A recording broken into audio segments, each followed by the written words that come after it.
Les 16 élus pour les 8e de finale de la CAN 2025 qui se déroule ici même au Maroc en ce moment sont connus depuis hier avec le match Côte d'Ivoire-Gabon. La Côte d'Ivoire qui connaît maintenant sa position dans cette compétition et nous allons en parler largement dans ce bilan à mi-parcours. Mesdames, Messieurs, bonsoir et merci d'être en notre compagnie. Pour en parler sur ce plateau, des invités, des consultants et bien sûr les membres de la délégation ivoirienne qui sont derrière dans les tribunes qui nous servent de public ce soir.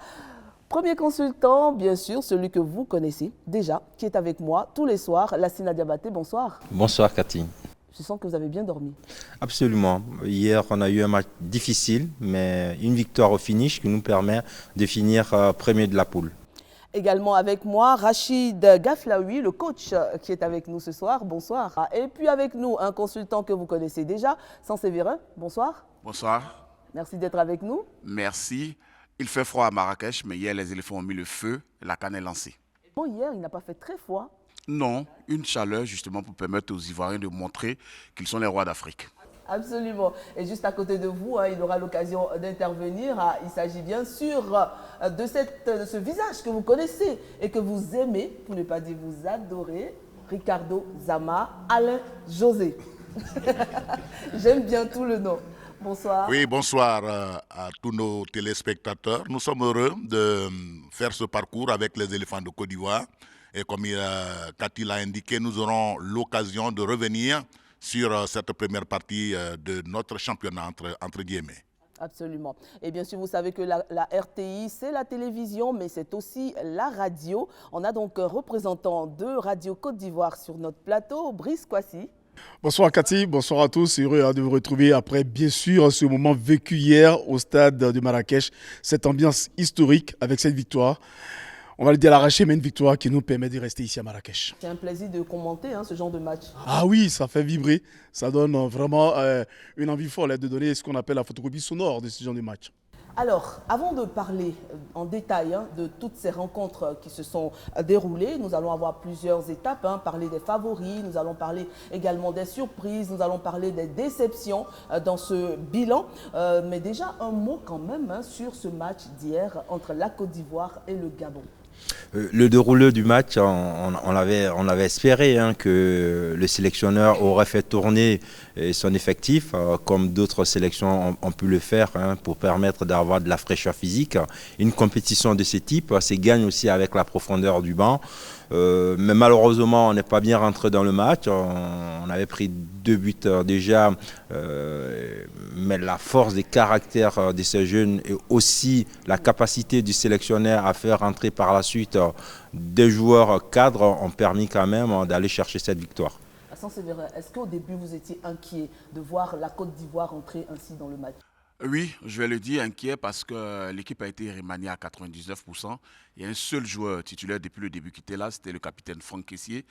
Tout autour, c'était des joueurs qui, pour la plupart, n'avaient pas encore débuté la compétition. Mais le coach Faye l'a dit, il a confiance en son groupe. Pour lui, tous ces joueurs s'évalent. Et après, on lui a donné raison, comme d'habitude. Vous n'avez pas eu l'occasion de regarder ce match, mais après, comme vous l'avez dit, vous avez pu suivre les analyses, vous avez pu suivre de loin ce match-là, de savoir que la Côte d'Ivoire était menée 2-0 avant de revenir au score. Pour vous, quelle analyse vous en faites? Bon, pour moi, c'était prévu que le coach il va faire tourner son effectif, mais pourtant, il doit mettre à son savoir qu'il doit gagner le match pour rester à Marrakech et être premier du pool. Ça fait du bien pour tout le monde, pour les spectateurs et téléspectateurs ivoiriens, aussi marocains. Donc voilà, j'étais surpris parce que quand j'ai entendu 2-0 par rapport au niveau que la Côte d'Ivoire il a mis en place et par rapport aussi à la qualité des joueurs, la qualité individuelle de certains joueurs de la Côte d'Ivoire. Et en voyant le Gabon, ce qu'il a fait, c'est pas trop ça. Donc j'étais un peu surpris par le score, mais pour le bon de tout le monde, la sélection de la Côte d'Ivoire est revenue sur le score 3-2. Elle est parmi nous à Marrakech et on est très heureux qu'il soit là. Bien sûr. Alors, Brice Kwasi, vous commentez ce match hier. hein, en direct à la radio. La Côte d'Ivoire est menée 2-0 en ce moment-là. Qu'est-ce que vous, en tant que commentateur et en tant qu'Ivoirien également, qu'est-ce que en ce moment-là vous vous dites? Oh, je vous dis, hein, moi, je n'ai pas été vraiment inquiet lorsqu'il y avait 2-0. Parce que ça m'a rappelé étrangement la finale contre le Nigeria. Lorsque le Nigeria nous menait 1-0, on s'était tous dit au stade Alassane Ouattara d'Ibimpe qu'on allait égaliser et passer devant. 2-0, c'était pas attendu pour le Gabon. Après, bien sûr, pratiquement 20-30 minutes. Mais après, on a vu quand même que la Côte d'Ivoire avait du potentiel. On savait que sur le banc, il y avait des hommes ressources qui pouvaient inverser la tendance. Et je me suis dit qu'en seconde période, il allait les jeter directement dans les bains. Donc, commenter ce genre de match à 2-0, c'est toujours donner un peu plus d'optimisme, hein, aux auditeurs qui nous écoutent. Parce que sinon, nous sommes plus pessimistes. Ça va un peu casser, évidemment, l'ambiance au niveau des auditeurs. Surtout qu'on était un 31 décembre. Donc, j'avais plus confiance en cette seconde période avec des entrées. Je crois que je n'ai pas eu tort de le dire à nos auditeurs. Et finalement, on a fini par gagner. Absolument. Et on parlera encore de la Côte d'Ivoire puisqu'elle fait partie des favoris maintenant dans cette compétition. Mais on va parler, pourquoi pas, de ceux qui nous accueillent. Il s'agit bien sûr des Marocains, de l'équipe du Maroc qui, elle, s'est qualifiée très tôt dans cette compétition pour les huitièmes de finale. Je pense que cette équipe du Maroc a une stratégie, un plan de jeu qui peut permettre à la sélection marocaine d'être au bout. Quand je dis d'être au bout, pour plusieurs raisons. Dans un premier temps, je pense que quand on a la possibilité d'avoir une équipe avec des buteurs, pas qu'un seul, 2 buteurs, Brahimi et Ayoub, ça favorise déjà la capacité de finir les actions. Le Maroc aussi a un meneur de jeu, Unai, qui est capable de faire les dernières passes pour trouver à la fois ces joueurs-là. Et le Maroc est fort dans le couloir offensif. Ils ont des joueurs qui sont en percussion, ils ont des joueurs qui sont capables de déborder, et ils ont des joueurs qui sont capables de centrer. Quand on allie tous ces composants pour une sélection, je pense que c'est une sélection qui est favorite, pour moi, qui va être très difficile à jouer, qui peut aller au bout de cette compétition. On va dire que le Maroc est en attraction aujourd'hui. Impossible pour le Maroc de penser rater cette Coupe d'Afrique des Nations ici à domicile. Et puis on parle également de ces 2 buteurs. En tout cas, aucun Marocain ne pense à une défaite en finale. Tout le monde voit le Maroc gagner. Et c'est vrai parce que le Maroc est une équipe compétitive depuis la Coupe du Monde 2022. Cette équipe a gardé ses cadres, notamment en défense, avec Hakimi qui revient de blessure, qui a joué le 3e match. El Kaabi, l'attaquant d'Olympiakos, qui a marqué pour l'instant le plus beau but de la compétition avec un retourné acrobatique. Et que dire de ce milieu de terrain qui est encore là avec Unai. C'est impressionnant. Le Maroc a déçu face au Mali, mais très rapidement, cette équipe s'est reprise pour gagner 3-0. Donc, pour l'instant, c'est l'archi favori avec des équipes comme la Côte d'Ivoire. Contre Rachid, c'est vrai que vous avez raté le match de la Côte d'Ivoire, mais impossible de rater les matchs du Maroc. Comment aujourd'hui vous appréciez cette équipe? Donc, notre sélection marocaine, c'est une sélection très compétitive de haut niveau. Elle a même joué, elle a entendu. Tous les journalistes, ils ont dit ça, les sportifs, ils ont dit ça. Donc, il a mis un autre effectif qui a l'envie, qui a la rage, et ça a marché. En espérant que ça sera la même chose pour le match qui se suit, pour le bien de tout le monde. Ouais, justement, le coach parlait du Mali, le Mali qui s'est qualifié sans vraiment convaincre, avec 3 matchs nuls. Oh, c'est pas le Mali qu'on a connu du côté de la Côte d'Ivoire il y a cela 2 ans. C'est vrai que le statut n'a pas totalement changé, mais vous savez, 2 ans de plus au niveau des joueurs. Et puis évidemment, cette équipe du Mali ne me semble pas aussi sereine qu'elle était lorsqu'elle était à Abidjan, dominatrice, qui avait le jeu, qui avait vraiment des joueurs qui donnaient du tournis à tous ses adversaires. Aujourd'hui, on a une équipe du Mali qui, moi, est coupée quand même en 2. Lorsqu'on voit cette équipe du Mali, elle a du mal à progresser, elle a du mal à se créer des occasions. Regardez un peu le bilan comptable, c'est 3 matchs nuls, peu de buts marqués du côté du Mali. Tam Safiat, le nouvel entraîneur, n'a pas réussi encore ce qu'avait fait l'ancien entraîneur Eric Sekouchel. Pour le Mali, il va falloir évidemment mettre ses cadres à niveau, parce que là, on rentre maintenant dans le lancer de la compétition, c'est-à-dire les 8e de finale, et le Mali n'a pas encore convaincu. Nous a laissé un peu sur notre fin. On s'attendait à un Mali plus revanchard suite à son élimination sur appel historique face à la Côte d'Ivoire, mais là, on constate qu'au niveau des qualifiés, le Mali ne figure pas comme une équipe qui est un véritable outsider. C'est une équipe qui va essayer quand même de passer, mais ce n'est pas vraiment pour moi le grand Mali qu'on attendait. C'est votre avis? Aujourd'hui, le Mali est dans un système de jeu où ils n'ont pas trouvé le vrai équilibre entre le collectif et l'individualité de chaque joueur. Je pense que l'entraîneur trouvera les moyens nécessaires pour que la sélection du Mali puisse, sur le prochain match, avoir ces vrais équilibres, le collectif et l'individualité de certains joueurs pour marquer, et surtout le football, il faut marquer des buts pour pouvoir se qualifier. Kado Zama, cette équipe du Mali, est-ce que c'est celle à laquelle vous attendiez dans cette compétition? Non, pas du tout, mais je ne vais pas revenir sur ce qui a été déjà dit et bien dit. Je vais en revanche parler un peu de cette formation du Maroc. Le Maroc qui gagne son premier et unique trophée en 1976 et qui a organisé la CAN en 88, n'a pas pu la gagner. Et donc, on a vu ce match qu'on qualifie de faux pas contre le Mali. Mais cette équipe du Maroc a eu l'occasion de se rabibocher avec son public en gagnant 3-0 face à la Zambie. Et donc, c'est un parcours qui s'annonce, on va dire, éclatant pour cette équipe qui doit absolument refaire l'histoire en gagnant, bien sûr, le trophée à domicile cette fois. D'accord, on a parlé du Mali, on a parlé du Maroc, mais il y a également l'Égypte. Est-ce qu'aujourd'hui on peut parler d'une équipe égyptienne Salah dépendante? Salah dépendante, oui, mais on va ajouter à côté Mamouche, parce que vous savez, c'est le duo d'attaque qui fait mouche pour les Pharaons.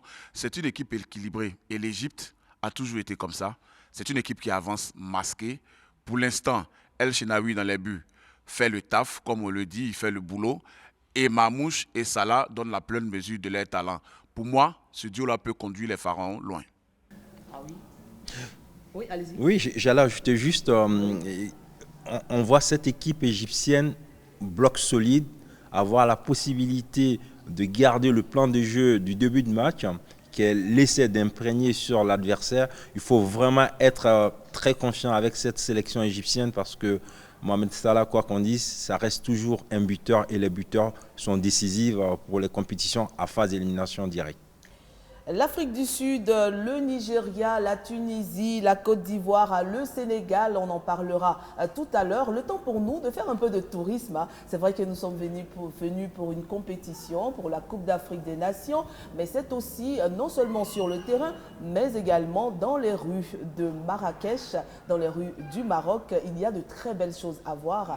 Et Pascal Koné est allé visiter certains endroits historiques pour nous. Elle nous parle de la place El Fina.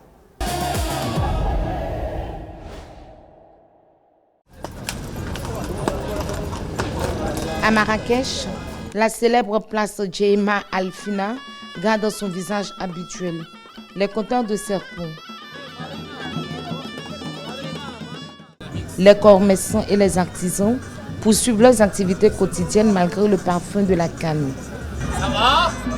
Un petit gâteau pour la gazelle. Gratuit, hein? La gazelle. Je suis artiste tatoueur au Maroc. Mais présentement, je me débrouille dans les maillots pour essayer d'encourager mes frères ivoiriens, la belle famille, tout le monde dans la canne pour que tout le monde puisse avoir un maillot pour supporter son équipe. Les Marocains, bien qu'attachés à leur équipe nationale, affichent une joie particulière à accueillir la Côte d'Ivoire. Cette année, le Maroc joue à domicile, donc nous soutenons bien évidemment le Maroc et nous sommes de tout cœur avec nos amis ivoiriens. Donc bienvenue à tous nos amis africains et ça va être un événement super. J'aime beaucoup la Côte d'Ivoire et surtout l'équipe nationale de Yaya Touré, Drogba, Kolo Touré. Entre chants et sourires, l'hospitalité marocaine se conjugue à la passion africaine. Un rêve revient avec insistance, celui de voir une finale opposer le Maroc et la Côte d'Ivoire, symbole d'un tournoi fraternel et d'une communion sportive. On est très content d'être ici à Marrakech, on vient de Paris pour soutenir d'abord le Maroc et nous sommes très contents aussi de voir la Côte d'Ivoire à Marrakech. Nous allons voir aussi le match de la Côte d'Ivoire contre le Mozambique et nous souhaitons bonne chance à la Côte d'Ivoire et surtout la victoire marocaine avant tout. J'espère bien que la Coupe reste ici et aussi les amis qui viennent de la Côte d'Ivoire, c'est une très très forte équipe. J'espère bien avoir le Maroc contre Côte d'Ivoire en finale. Ça va être un très très bon match. Les fan zones sont installées, les drapeaux des nations flottent fièrement et les touristes affluent pour vivre l'événement au cœur de la ville rouge.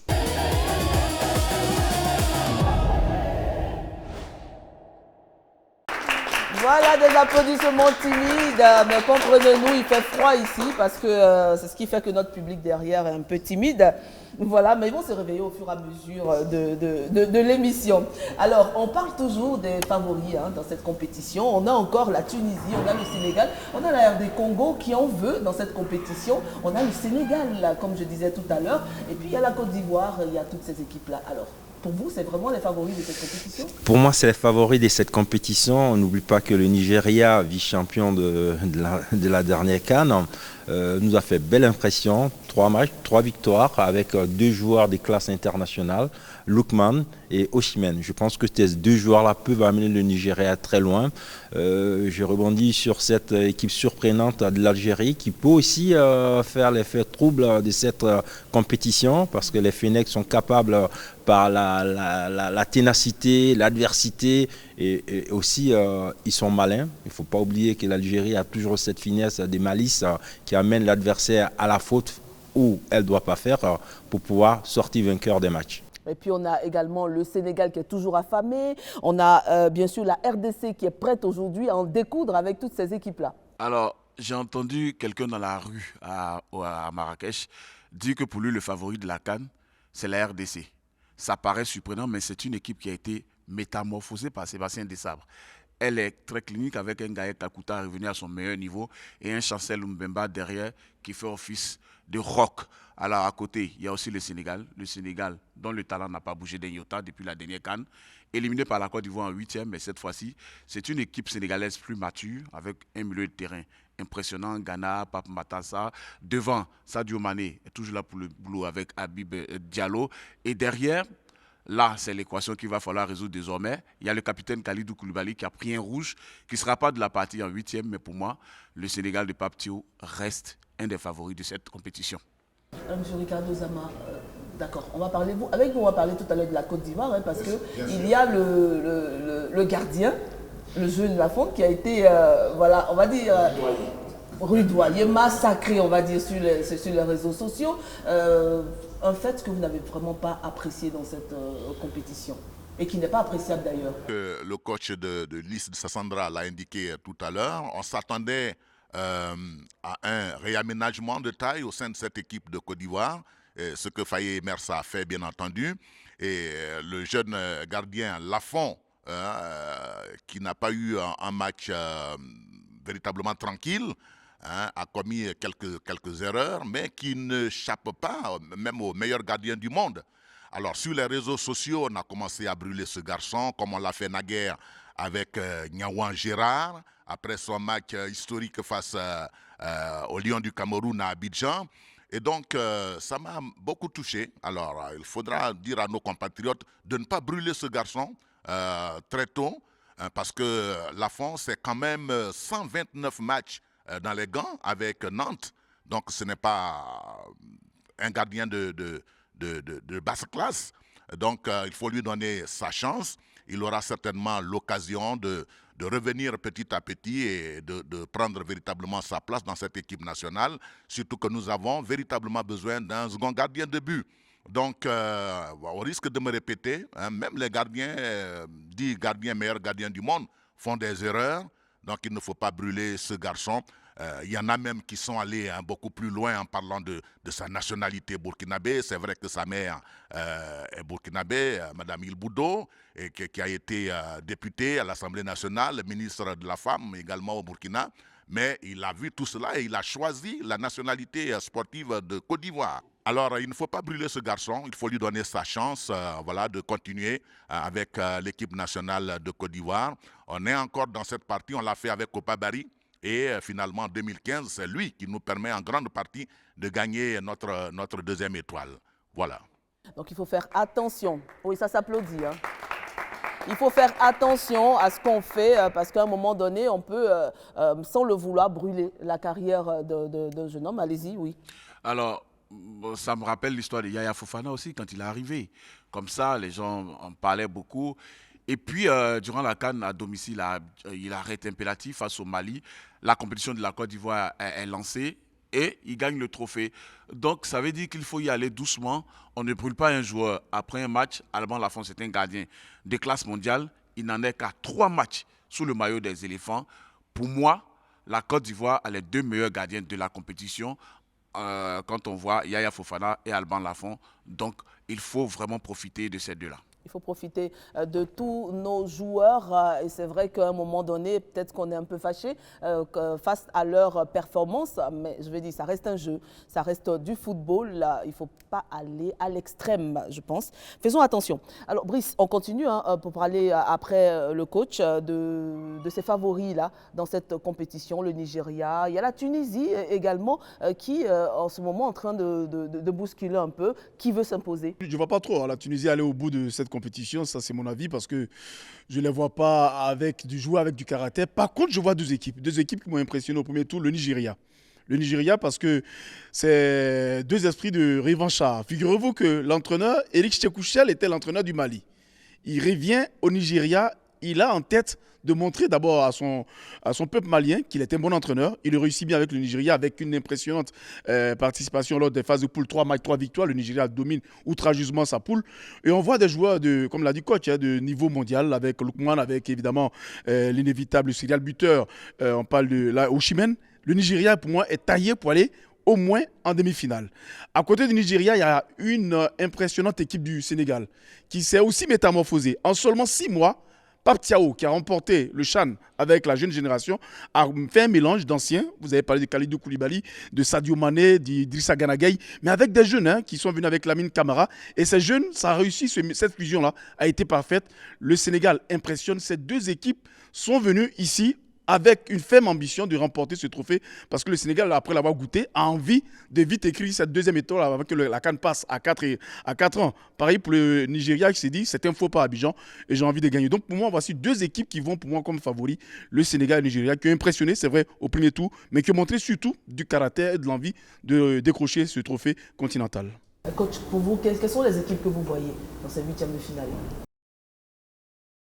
En finale, moi je vois que le Nigeria, le Sénégal et le Congo, ils sont bien partis avec le Maroc et la Côte d'Ivoire.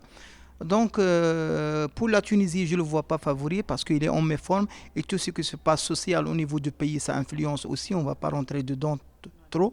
Ça, pour le Sénégal, ils basent toujours sur leur capitaine Sadio Mané, avec une jeunesse tout autour. C'est le beau jeu, c'est les bonnes combinaisons pour la finition dans le box de l'équipe adverse et tout ça. Mais je veux revenir sur la Côte d'Ivoire. La Côte d'Ivoire, pour le moment, c'est une bonne équipe qui est sur un bon élan. On devait laisser le coach voir son travail parce que c'est lui qui connaît le concept de son effectif, s'il va tourner ou s'il ne va pas tourner. Il base sur deux jeunes excentrés qui sont pour le moment les meilleurs de la CAN, c'est Amad Diallo et Diomande. On sait bien par rapport à notre avis que c'est un milieu qui a pris de l'âge et qui est un peu, mais ça fait aussi du bien au niveau de stabilisation pour bien défendre. Donc je vois que la Côte d'Ivoire il est un grand favori puisqu'il est c'est elle qui a eu le titre. Le Maroc, ça vient, mais il y a aussi le Congo. Le Congo que je connais très bien puisque j'ai déjà coaché là-bas. Le Congo, si l'on vit, c'est la rage du joueur avec des arbres Sébastien aussi, qui a fait un bon parcours avec l'équipe du Congo. Je le vois bien parti avec les autres. Jeune qui aujourd'hui, est-ce qu'on peut dire aujourd'hui que c'est le sauveur de l'équipe ivoirienne? Je pense que c'est un leader technique. Le leader technique, c'est celui qui met son empreinte sur le jeu, qui est capable à un moment de débloquer les situations. Je pense que réellement, c'est un vrai leader technique aujourd'hui pour la Côte d'Ivoire. C'est le plus, sans oublier qu'il y a un pendant à gauche, qui a aussi Yann Diomandé. Avec cet équilibre-là, on a juste aujourd'hui besoin que la sélection des Côte d'Ivoire ait quand même un milieu beaucoup plus agressif, un milieu qui est capable d'aller chercher l'adversaire, faire jouer l'adversaire, l'obliger à faire des fautes où il ne faut pas, pour pouvoir permettre à ces joueurs-là, parce que c'est des jeunes joueurs, à un certain moment ou un autre, les observateurs des autres sélections vont essayer de savoir où les mettre en difficulté pendant le reste de la compétition. Il faudrait que ça soit le bloc équipe, que toute l'équipe fasse et doit être au bon niveau pour pouvoir aller chercher quand même. Pour moi, on est à la fois des favoris, mais n'oublions pas qu'il y a des adversaires en face de nous qui essaient de voir comment on peut nous mettre en difficulté. Sans Séverin, Amad Diallo. Amad Diallo, quel diable! en faisant référence bien sûr à Manchester United. Il est exceptionnel, impressionnant depuis le début de la compétition. On ne l'avait jamais vu aussi fort dans les duels, aussi fort dans les dribbles. C'est le monsieur plus de cette sélection ivoirienne pour l'instant. Par 2 fois, il a gagné le trophée d'homme du match. Il a plaidé pour le collectif, mais on voit bien que pour l'instant, c'est lui qui tire la Côte d'Ivoire vers le haut. Son entrée hier a métamorphosé l'équipe. Il a fait tout, il a tiré les coups francs, il a accéléré le jeu, il a fait une passe à Yann Diomandé, malheureusement c'était un hors-jeu fictif pour moi.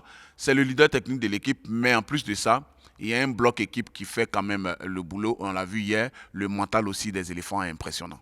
Merci. Et tout à l'heure, on parlera bien sûr des surprises dans cette compétition, mais aussi des déceptions, parce qu'il y en a dans cette compétition, cette 35e édition, je rappelle, de la Coupe d'Afrique des Nations qui se déroule au Maroc.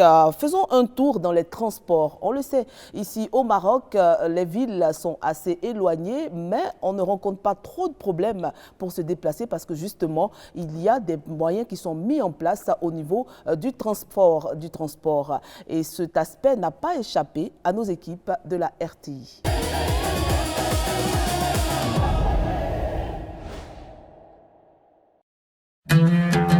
Bienvenue à Marrakech, l'une des plus anciennes cités impériales de l'ouest du Maroc. Un centre économique abritant des mosquées, des palais et des jardins. C'est également l'une des villes qui accueille des rencontres de la Coupe d'Afrique des Nations. En cette période de célébration du football africain, la capitale du tourisme, comme elle se fait appeler, offre aux visiteurs et à l'ensemble des usagers de la route une variété de moyens de transport pour faciliter leur mobilité dans la ville. Des véhicules de transport en commun. Au Maroc, surtout au Maroc, il y a 2 différences de taxis. Il y a des petits taxis et les grands taxis. Le grand taxi est le droit pour sortir à l'extérieur de la ville. Contre les petits, il n'y a que dans le centre de la ville. Ça, c'est la première chose. Comme ça, avec la canne. Comme ça, il a fait un système des gens qui vont aller au stade. Il a fait un service, un cueil. On est très contents. Comme ça, le petit taxi, ça se vient ramener les gens 1 jusqu'à 3. Contre le grand taxi, il ramène 1 jusqu'à 6. En effet, les taxis dans cette région bénéficient d'une organisation spécifique partant de la répartition des lignes à couvrir aux différentes tarifications. C'est le cas de la gare de Marrakech où se regroupent au quotidien des conducteurs de véhicules de transport en commun. Les grands taxis, ils peuvent travailler à l'intérieur, même aller à l'extérieur.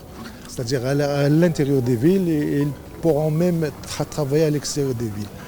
Le modèle de tarification, comme dans plusieurs pays, évolue selon la distance. Nous, on travaille dans les trajets les plus loin un peu. Par exemple, les taxis là, les petits taxis, il y a un compteur. Quand tu montes et taper dans le compteur, ça dépend. Parce que parfois, par exemple, tu vois, vous avez demandé la question de Mogador le Menzeh. Parfois, par exemple, pour les petits taxis, tu fais juste 5 dirhams, parfois 10 dirhams. Pourquoi? Parce qu'il y a l'embouteillage, il y a beaucoup de choses. En plus des taxis, les bus, les calèches sont les autres moyens utilisés par la population de Marrakech comme moyen de transport urbain. Parmi eux, les bus sont les plus pratiqués par les habitants pour la flexibilité des prix. Par exemple, ici à Médina, on prend 5 dirhams pour aller au centre-ville. À Guilise ou bien dans les autres quartiers, un peu vers la gare. Si vous avez constaté de vous-même, il y a assez de monde. Donc il y a ceux qui préfèrent parfois prendre le taxi pour que ça soit plus rapide. Il y a ceux aussi qui préfèrent prendre le transport en commun pour une question de moyens. Mais moi, personnellement, je pense qu'il vaut mieux prendre le transport en commun. Pour la Coupe d'Afrique, le nombre a été augmenté à la grande satisfaction des usagers. Si vous avez remarqué, même les autobus, c'est de nouveaux bus. Ils viennent juste d'arriver, donc tout ceci fait partie vraiment de l'ensemble des activités et des efforts qui ont été fournis. En dehors des moyens de transport ordinaires, on retrouve ceux qui sont dédiés au tourisme, les minivans et les calèches. Plus longs et spacieux, les minivans sont autorisés à parcourir de longues distances, contrairement aux taxis. Pour moi, je travaille avec le tourisme. Donc, on travaille la plupart du temps juste avec le tourisme, parce que la voiture, c'est une voiture touristique. Pour profiter de la vue et parcourir les lieux historiques de la ville, les touristes privilégient les calèches, un moyen encore plus traditionnel. Les charrettes, parce qu'on a vu sur Internet que c'est bien, tout ça. Mais c'est pour ça qu'on voulait essayer. Le Maroc a une attache avec les transports par calèche, tout comme ce jeune Marocain, pour qui cette activité est un héritage. C'est un projet familial. On fait la tour de la ville en calèche. Et pour le prix, c'est à 180 dirhams. Les amoureux de football de passage à Marrakech sont désormais situés sur les moyens de transport en commun réguliers dans la capitale du tourisme marocain. Chacun pourra donc se déplacer selon sa convenance.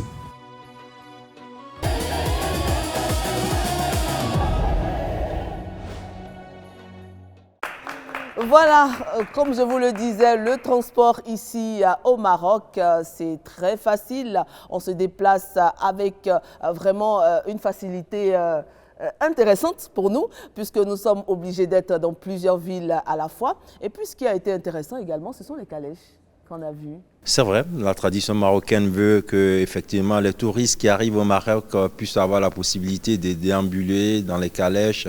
Je pense que c'est une tradition forte qui est très en perte de vue dans d'autres pays africains. Ils ont gardé cette tradition forte qui plaît à tout le monde. Le Maroc a une véritable tradition des chevaux sur le continent en termes de courses hippiques. Ils sont quasiment les numéros 1. Ce qui est beau, c'est que dans les rues, vous pouvez avoir une voiture de classe mondiale et puis un cheval à côté, en train de galoper tranquillement. Je pense que c'est quand même impressionnant. Ça prouve aussi qu'il y a de la fluidité, mais en dehors des jours de match, c'est là qu'on voit la fluidité. Sinon, quand il y a les matchs, c'est vraiment difficile de circuler. Mais il y a quand même tout pour qu'on se déplace. Et surtout pour les journalistes, il y a beaucoup de navettes. Bien sûr, et surtout que la RTI n'est pas seulement à Marrakech, mais aussi à Casablanca, à Rabat, à Fès et à Agadir, bien sûr, en plus de Marrakech. Et cela, juste pour vous montrer tout ce qu'il y a à voir ici au Maroc. Et je rappelle que vous pouvez suivre la RTI sur la 3, sur Radio Côte d'Ivoire et bien sûr sur RTI Play. On va parler maintenant des surprises dans cette compétition. On reste avec vous. Pour vous, quelles sont les surprises de cette compétition? La première surprise, c'est l'équipe de Mozambique. Clairement. C'est une équipe qu'on ne voyait pas venir. Dans la poule de la Côte d'Ivoire, elle était annoncée comme le petit poussé. Quand vous avez le Gabon, le Cameroun, la Côte d'Ivoire, à côté, le Mozambique ne représente rien. Mais non, même si cette équipe s'est appuyée sur deux leaders techniques, en l'occurrence Renildo et le capitaine Mexer, elle a quand même réussi, cette équipe-là, à faire des merveilles. Et son match gagné face au Gabon a été simplement épique. Pour moi, c'est la révélation pour l'instant de cette CAN-là, où je voyais par exemple le Comore. La Sida? Oui, sur le Mozambique, qu'on a joué lors du premier match, les gens pensaient qu'effectivement, on avait été mis en difficulté puisqu'on n'a pu marquer qu'un but contre cette sélection. Mais quand tu vois la possibilité de cette sélection d'avoir la possession de balle, d'avoir un jeu vers l'avant, d'avoir le collectif fort, je dirais que c'est une sélection contre laquelle il faut compter parce qu'elle a toutes les aptitudes que peut demander le football dans ses principes de jeu pour pouvoir aller chercher une victoire. La conservation de balle, la projection vers l'avant avec des joueurs qui sont capables de finir les actions. Coach Pourou, il y a des équipes qui vous ont surpris pendant cette compétition? Oui, le dernier match du Mozambique contre le Gabon, ça a été un très bon match, comme il a dit notre frère. Ils étaient trop forts dans les transitions parce qu'ils étaient trop rapides devant. Ils ont créé beaucoup de problèmes pour le Gabon, puisque le Gabon il joue avec une défense à plat et tout ça. Ils sont trop longs, ils ont profité des espaces, les passes dans les intervalles et tout ça. Donc c'est une équipe qui joue en groupe. Ils basent sur 2 ou 3 joueurs. Ils ont des qualités. Ils ont bien parti dans cette CAN-là. C'est une bonne chose. On termine avec vous. Je dirais sur les 4 d'abord, la Tanzanie, 2 points qui valident un ticket, c'est historique. Le Bénin et le Soudan viennent s'ajouter parce qu'avec la nouvelle loi dessus, les 4 meilleurs troisièmes, ça s'ajoute. Mais le Mozambique, au-delà d'être surprise, c'est une montée en puissance. Figurez-vous que le Mozambique, à la CAN en Côte d'Ivoire, avait fait 2-2. Avec l'Égypte, avait été battu par le Cap-Vert, qualifié pour la Coupe du Monde 2-1, et avait fait le fameux 2-2 face au Ghana. On parle du Maroc qui a aidé la Côte d'Ivoire à valider son ticket, mais on oublie que c'est le 2-2 du Mozambique face au Ghana dans les 10 dernières minutes qui confirme la validation du ticket de la Côte d'Ivoire pour le tour prochain qui était le 8e de finale. Donc c'est une équipe qui depuis 4 ans, avec Chikonde Kondé, leur entraîneur qui est mozambicain, est resté constante dans sa bonne et se repose sur les joueurs de Ferroviaro, de Maputo, des joueurs qui viennent du Mozambique, qui se connaissent bien et qui font chaque 3 mois des préparations à domicile. C'est une équipe qui joue à la fois le CHAN et la CAN, et donc évidemment une équipe homogène, et je ne suis pas surpris de les voir là, mais une très très belle équipe du Mozambique, qui peut aller loin, attention. Absolument, très belle équipe du Mozambique. Je rappelle que nous sommes sur le bilan de cette Coupe d'Afrique des Nations, le bilan à mi-parcours après bien sûr le premier tour et comme on l'a dit, on connaît désormais les 16 équipes qui vont prendre part au 8e de finale de cette compétition. Et tout à l'heure, on aura aussi un côté festif. Vous avez vu sur la table, on a du chocolat que nous allons offrir à tous nos spectateurs qui n'applaudissent pas beaucoup, mais quand même qui vont recevoir un peu de chocolat. Oui, Zama. Bien sûr. Vous aurez du chocolat et bien sûr, on aura aussi 2 maillots à gagner. Alors, Zama, vous allez nous donner 2 questions tout à l'heure qu'on va administrer au public, au charmant public qui est avec nous. Et puis, celui qui remportera aura donc droit à un maillot. Ça sera pour tout à l'heure. À la fin de cette... J'ai confiance en vous parce que je sais que vous avez les vraies questions. Les vraies informations. Il y a une déception, on était d'accord tous dans cette compétition. Il y a quand même une équipe qui nous a un peu déçus. Il s'agit du Gabon qui mène la Côte d'Ivoire 2-0 et puis finalement qui s'est fait rattraper 3-2. Pour vous, comment vous analysez ce match du Gabon? Je pense que le Gabon n'a jamais su trouver la clé au changement apporté par Faye Mess dans cette équipe, notamment sur la largeur quand des ailiers comme Bazoumana Touré et autres sont rentrés, Yann Diomandé. L'équipe du Gabon a explosé carrément. Le coach Mouyouma l'a dit en conférence de presse, c'est une équipe qui a encore les séquelles de son élimination, justement face aux éléphants, de la Coupe du Monde, et qui, depuis 2 ans, 4 ans, tourne avec le même effectif, notamment 7 joueurs cadres. Et quand ils sont arrivés à cette compétition, il y avait 4 de ces joueurs cadres-là qui étaient blessés, dont Aubameyang justement, qui est parti. Mais tactiquement, le Gabon hier n'a pas été fort. Du moins, il a été durant la première partie de ce match. Mais en deuxième période, les éléphants ont montré qu'ils sont bien assis sur le trône de l'Afrique. Et puis le Gabon n'a pas fait parler de lui seulement sur le terrain. On a eu quand même certaines informations, notamment même certaines caprices de stars. Et puis la grande information qui est sortie juste après par le gouvernement.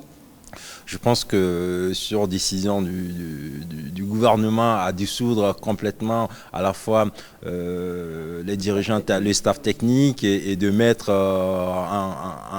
en suspens la sélection. Le football, pour moi, je peux en témoigner puisque j'ai fait objet aussi des sanctions. Absolument. Oui, je pense que je peux en témoigner puisque j'ai fait l'objet aussi des sanctions de presque de ce type, puisqu'on a été interné à Zamakro pendant 3 jours par Robert Guéhi, qui était le président de la République du moment. Je pense qu'il faut faire la part des choses. Le football doit appartenir à la fois à l'instance sportive aux amateurs du football. Certes, on doit prendre des décisions qui doivent permettre à l'équipe de se rendre des comptes, mais ces décisions-là vont à l'encontre effectivement de ce que nous, les passionnés du football, souhaitons tous les jours. Je ferai juste une petite parenthèse sur le match et du sélectionneur du Gabon, qui, à mon sens, a manqué à la fois de justesse sur ces 3 matchs. Premier match, un bon match contre le Cameroun, effectivement, où il avait trouvé le bon équilibre. Deuxième match, je pense qu'il n'a pas su observer très bien cette sélection du Mozambique, parce que s'il avait fait une très bonne observation de cette sélection du Mozambique, il n'aurait pas demandé d'aide d'entrée de jeu à ses joueurs d'aller les chercher plus haut, puisque dans la position de la force de cette équipe du Mozambique, c'est la position du ballon. D'accord. Zama? Alors, je reviens un peu sur la décision des autorités gabonaises. C'est un peu fort. Je crois que cette décision repose sur, on va dire, de l'orgueil patriotique. Pardon. Alors, je dis que c'est un peu fort parce que quand on regarde bien le parcours de cette équipe du Gabon, le Gabon a laissé beaucoup d'énergie face au Cameroun avant son match contre le Mozambique. Et le dernier match contre la Côte d'Ivoire, bon, on va dire c'est la Côte d'Ivoire qui est revenue plus forte ou bien c'est le Gabon qui a baissé les bras. Ça va, bon, chacun aura son opinion là-dessus. Mais aujourd'hui, il n'y a pas de petite équipe en Afrique. On parlait tout à l'heure des surprises. Moi, je ne parle plus de surprises, étant donné qu'aujourd'hui, le football africain repose sur la formation d'abord. Et il y a aussi ce fait que la plupart de nos joueurs sont en formation dans les grandes équipes, Quand on parle du Mozambique, les jeunes font leur formation au Portugal. Ils font même les équipes des jeunes, des U16, U17 jusqu'à même les U20, avant de réintégrer l'équipe nationale du Mozambique. Donc il y a une bonne préparation qui est faite. Et quand on voit cette équipe du Mozambique, pour ne parler que d'elle, on a véritablement vu cet appétit pantagruélique que cette équipe du Mozambique a étalé au cours de ces 3 premières sorties, enfin de ces 3 sorties. Vous avez dit quoi? Appétit?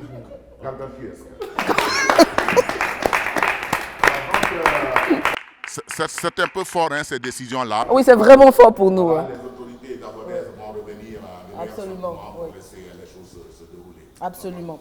Voilà, il ne nous reste plus que 3 minutes, 2 minutes on me dit, avant, parce qu'il nous faut quand même du temps pour fêter. Hein. Nous sommes le 1er janvier, on ne va pas partir comme ça.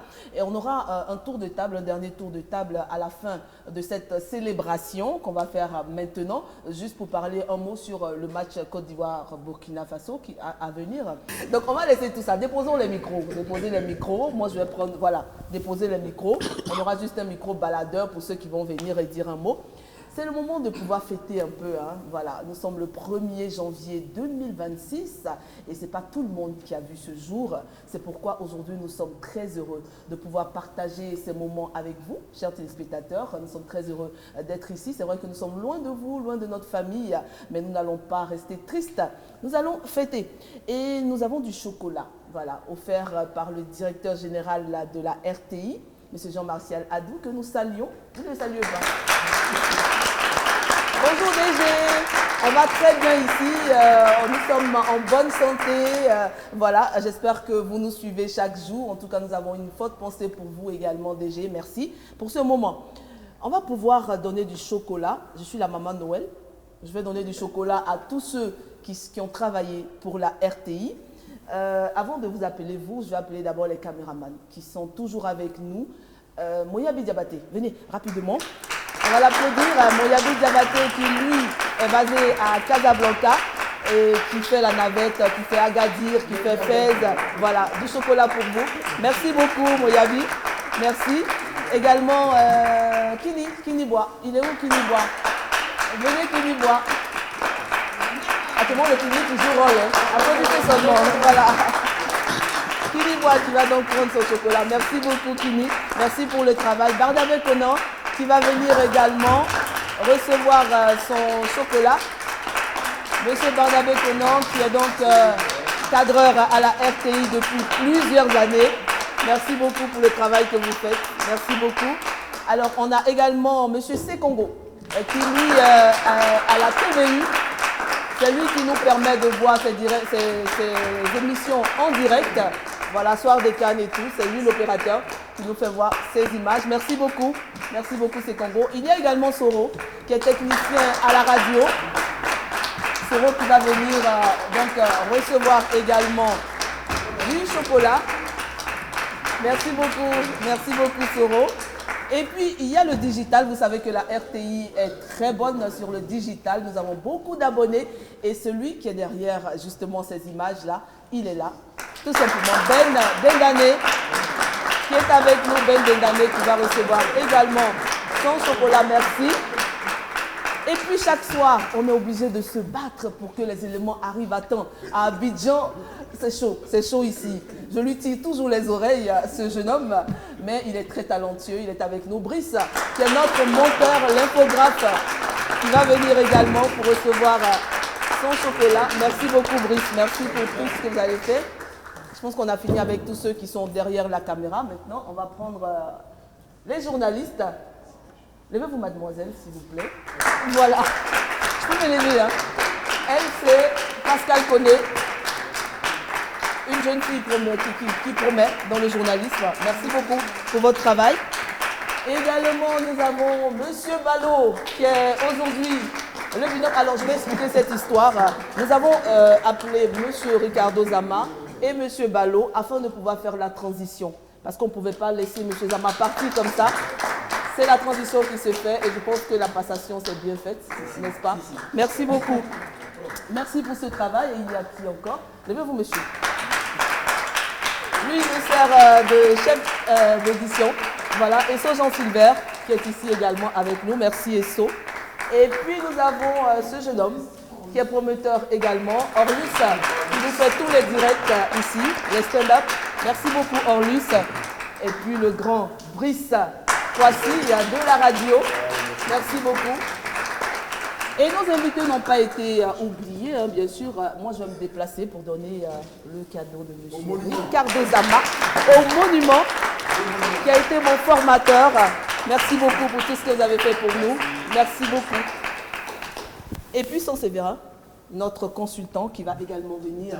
Lui, il est plus jeune que moi, donc il se déplace. Merci beaucoup, Son Sévérin. Coach, on ne vous a pas oublié. Merci beaucoup. Je pense que tout le monde a reçu. Ah, mon consultant qui est là. Merci beaucoup. Merci Diabaté Lassina. Tu me remets pour moi. Venez s'il vous plaît, mademoiselle. Avec un compliment du DG. Voilà. Merci beaucoup. Nous avons pris beaucoup de plaisir. Alors, monsieur Ricardo Zama, les 2 questions pour gagner ce maillot, magnifique maillot.